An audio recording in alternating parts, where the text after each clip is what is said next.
there are 16.5 billion hours of unpaid work performed every day around the globe. Even if we were to shift half of those hours to the paid sphere, they would amount to hundreds of millions of new jobs. So when a male colleague comes and says, "Where are the new jobs going to come from?" I just want to laugh because to me, it's obvious. My name is Ipek Ilkkaracan. I am a full-time professor of economics at Istanbul Technical University, Faculty of Management. And I work in my research and teaching, I work on macroeconomics, labor economics, development economics, and feminist economics. The International Economic Association connects economists from, well, around the world and helps shine the light on important empirical research, especially in developing countries that would otherwise likely go unnoticed. So it only seemed natural for the IMF Podcast program to partner up with the IEA's Women in Leadership in Economics initiative to produce a series of podcasts featuring a few of the economists behind the research that informs policymakers in places that are not often in the spotlight. We kick off the series from Turkey with Ipek Ilkkaracan, who's made a strong business case for investing in more social care infrastructure. Which is not only good for social objectives, but it is also good for your governments, your economic plans, objectives of reducing unemployment, improving growth and productivity. Other episodes in the series feature Kenyan economist Rose Ngugi on the power of local indices to tailor policy, and Colombian economics professor Marcela Eslava, who examines Latin America's rather dysfunctional social security network. IMF Podcast's very own Rhoda Metcalf speaks with all three of these exceptional women. Let's start with her conversation with Ipek Ilkkaracan. You have become quite well known in certain circles for your work engaging governments in looking at investing in care. Exactly. Different kinds of care, right? Child care, elder care, but with a particular focus on figuring out whether these governments will get a return on that investment. So why has this been your focus? Yeah, so investing in the care economy is an expensive proposal. As much as it makes sense from a gender equality perspective, when you go to your Ministry for Finance and your Treasury and you ask for the money, one of the first things you will hear is the fiscal space and the competing needs on public budgets. So the project that I have been involved in aims to rationalize it through looking at the economic returns to investing in expansion of care services sectors. So why they should do it? In other words, why they should do it. Based on the fact that care services have one of the highest employment multipliers. Every dollar spent on increasing the revenue of the care services sector has more jobs creation potential than any other sector. So for instance, for the Turkish context, using Turkish data, we compared government spending, the potential of government spending for employment creation when that public funds is spent on early childhood care, for example, versus the construction sector. And we find that the number of jobs created through spending on preschool education has the potential to create 3 times more jobs than the same public funds being allocated to the construction sector. Right. So I know that you've created a number of projects that really drill down into this idea. Is there a name for these projects? I call them, in short, investing care studies, which started back in the 2010s with 2 studies on South Africa and the USA by the Levy Economics Institute, which is based in New York. Right. And then in 2014-2015, through a collaboration between Istanbul Technical University, which is where I'm based, and the Levy Economics Institute, we undertook the 3rd country study on investing in care, looking at the economic returns in terms of employment and earnings generation and poverty reduction. From then on, the studies caught on like wildfire. A whole bunch of studies were conducted throughout the 2010s. And then finally, ILO and UN Women asked me to develop a methodological tool which basically we call a guide to public investments in the care economy, which we released in 2021. So using that methodological tool, any country team can basically use it in order to do three things: assess care coverage gaps in one of the subsectors. It could be early childhood care, long-term care for the elderly. Some of the countries where the tool has been applied, such as Argentina, took up some very interesting niche areas of care, such as sports services for women at risk of domestic violence, care services for children with learning challenges, and so on. Right. Then the second part of the tool helps the team assess the costs of eliminating that coverage gap. So what is the magnitude of required public spending? Like what percent of GDP, what have How been affordable the it fiscal, is? how affordable it is, and so on. And then the third part of the tool goes on to laying out a methodology for estimating economic returns with a focus on, as I've already mentioned, on employment creation, earnings generation, and the distributional outcomes. Where does the return on investment come from? I mean, where does this multiplier effect come from? Can you explain that? Well, it's a service industry that is labor intensive by the nature of the work that's being performed.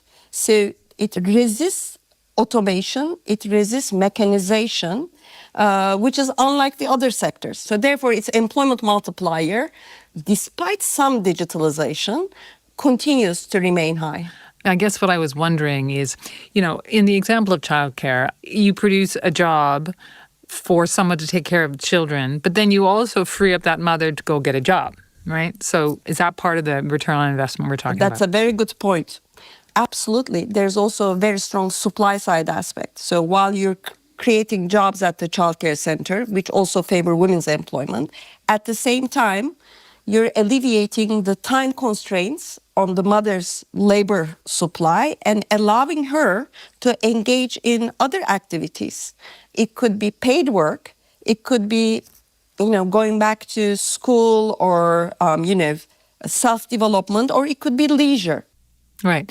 So this simulation tool that you've developed, if a country wants to try it out to find out, how much of a return on investment they could get if they put X amount of money into a care program, how do they go about it? Okay. So the UN Women and ILO country offices lead the process. They collaborate with the ministries with the relevant ministries in whatever country the tool is going to be applied. And the ministries usually pull together a research team.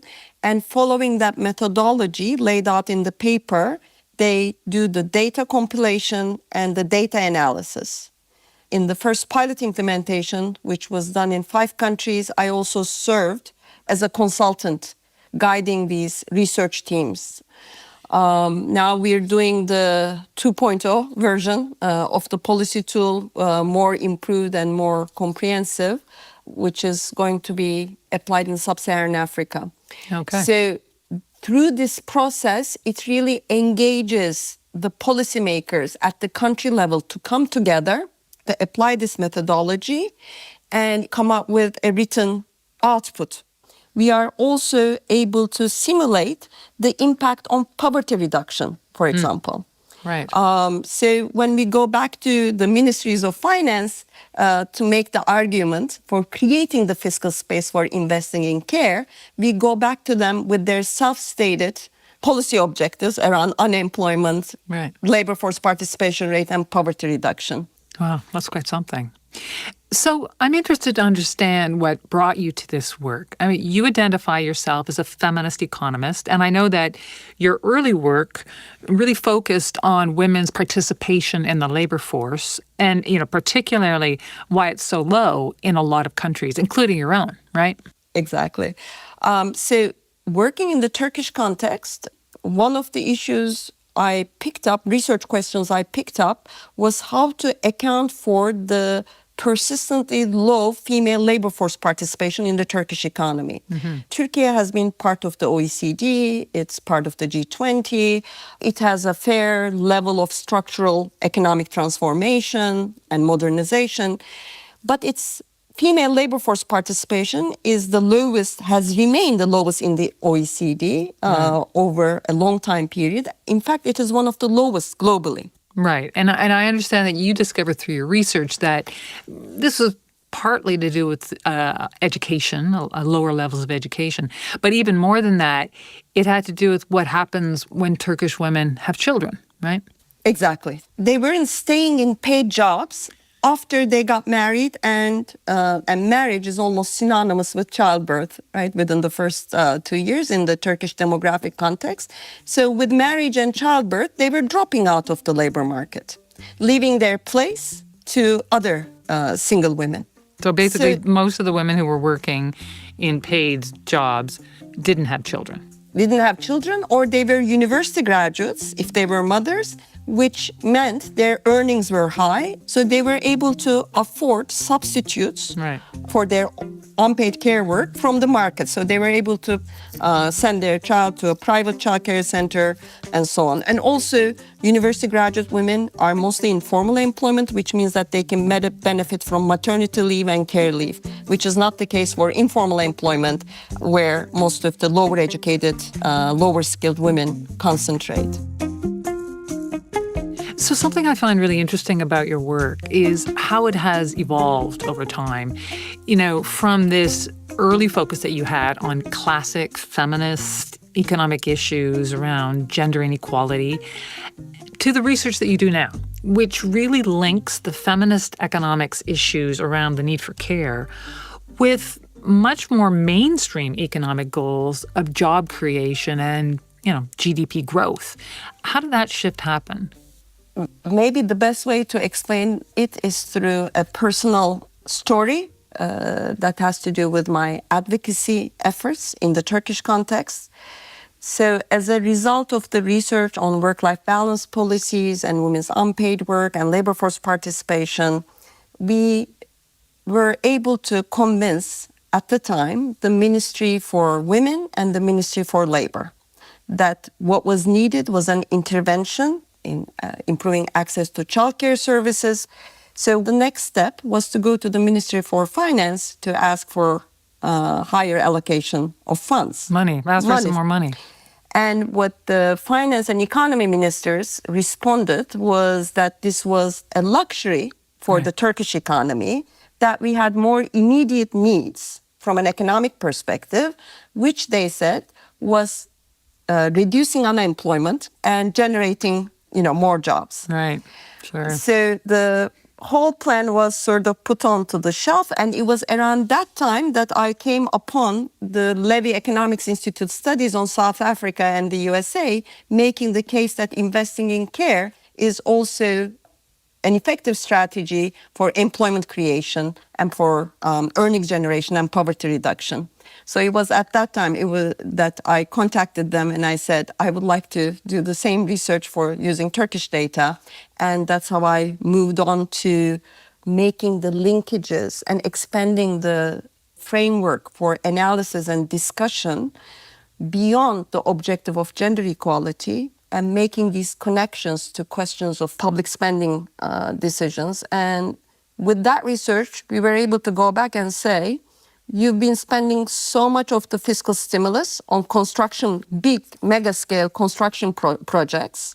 What we need is social infrastructure, social care infrastructure, which is not only good for social objectives, but it is also good for your governments, your economic plans, self-stated objectives of reducing unemployment, improving growth and productivity.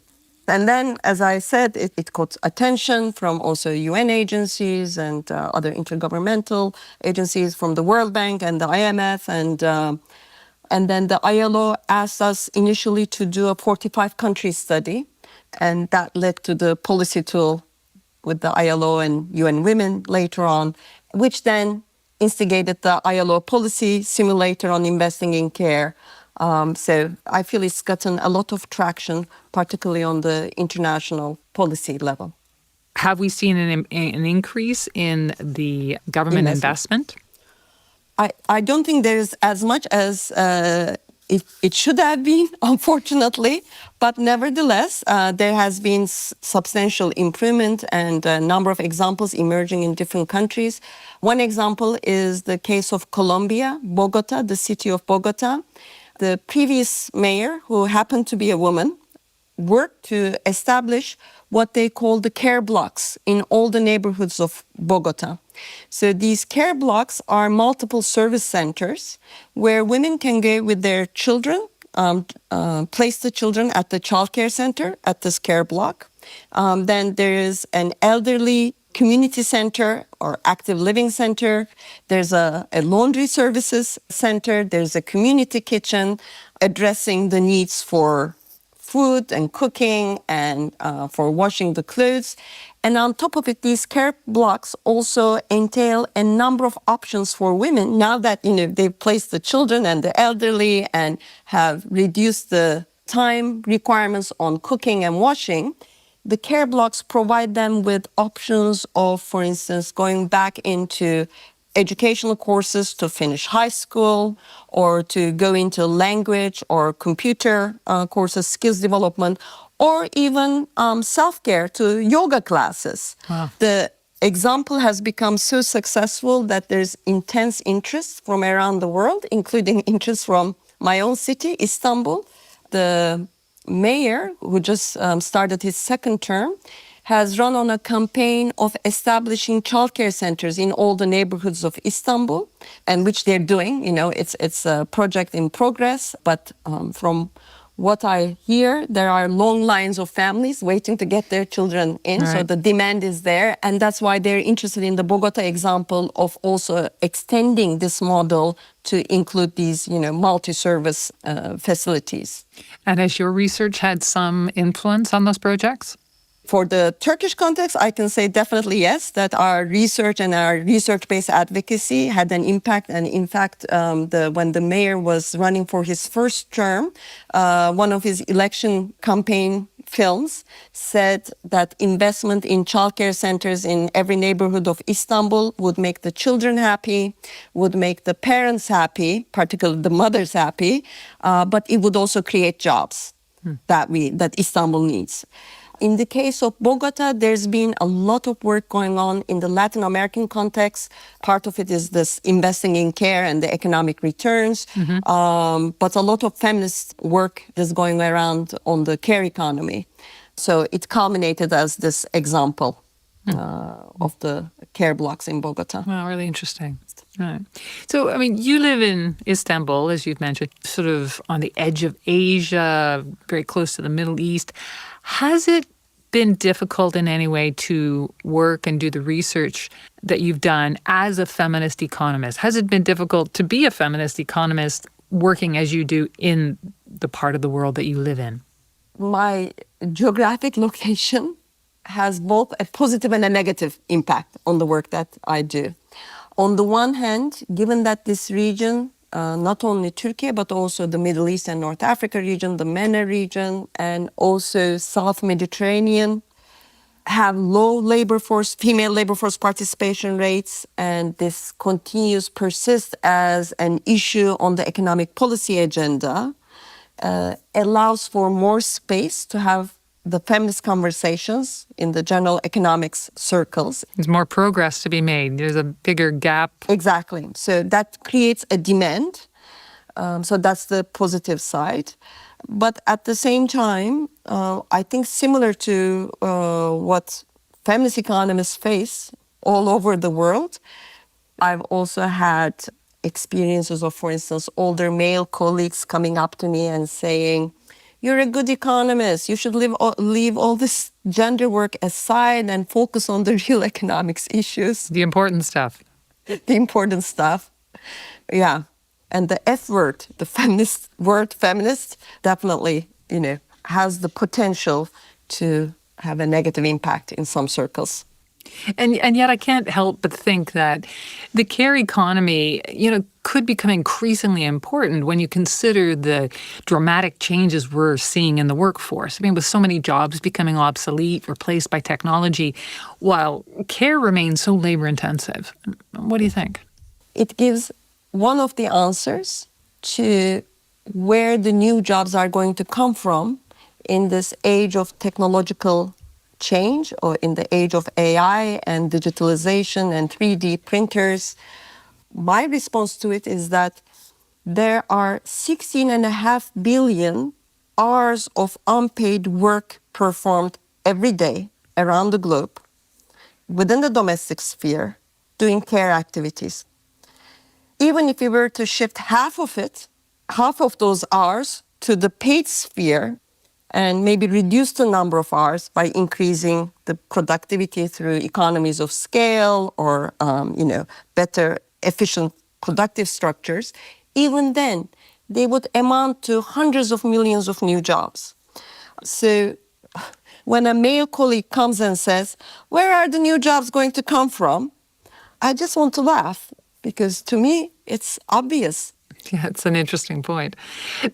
So finally, a great deal of the economic research in the world is done in certain academic hubs, especially the US and Europe.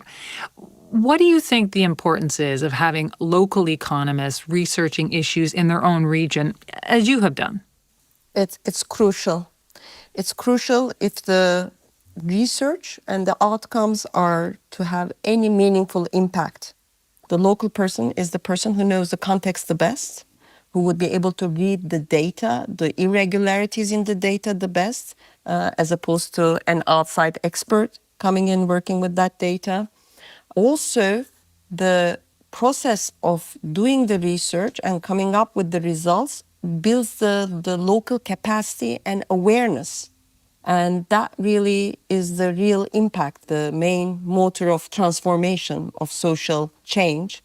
I think one of the important aspects of the progress of the work on investing in care has been the development of the simulator and the methodological tool where country-based teams or policymakers can use themselves, apply to their own country-level data, and can engage in a process of coming up with the results rather than having outside experts come and do it for them. So it becomes a more sustainable process. In the other example of the outsiders coming and doing the work for you and then just handing you the results, when the foreign experts leave, there is no capacity and very little awareness locally in terms of how to take that work further. Okay. Well, Ipek Ilkkaracan, I really appreciate you coming on the podcast today. It's been fascinating to learn about this very important work that you do. Thank you.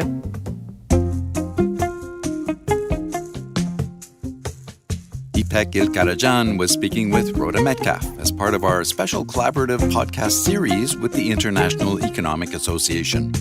Look for other episodes featuring Kenyan economist Rose Ngugi and Colombia's Marcela Eslava. Go to imf.org/podcasts or wherever you get your podcasts. You can also follow us on X. Our handle is @IMF_podcast. I'm Bruce Edwards. And I'm Rhoda Metcalf. Thanks for listening.